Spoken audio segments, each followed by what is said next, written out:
In this video, I'll show you how to crop a picture into a circle in Microsoft Word. But before I do, make sure to subscribe. First, click the picture to select it. Then, we need to click Picture Format at the top of the ribbon. From here, we need to click underneath Crop. Select it once. Then we need to crop to shape.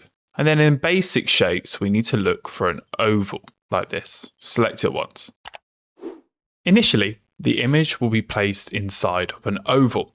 To turn it into a perfect circle, select the image again, select Picture Format, go over to Crop and select on the downward arrow, then click on Aspect Ratio and 1:1. From here, we will need to adjust the picture so it fits inside. You'll notice it's gone dark grey and you've got these black indicators. So we can just move the image so we're happy with its position. You can also resize it by selecting the dials down here, such as this.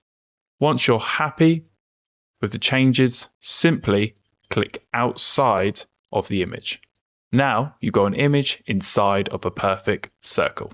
If this video helped you, click like, subscribe and hit that notification bell. And if you learn more about cropping and formatting pictures, then check out my website at www.wordmadeeasy.org. The link is in the description below.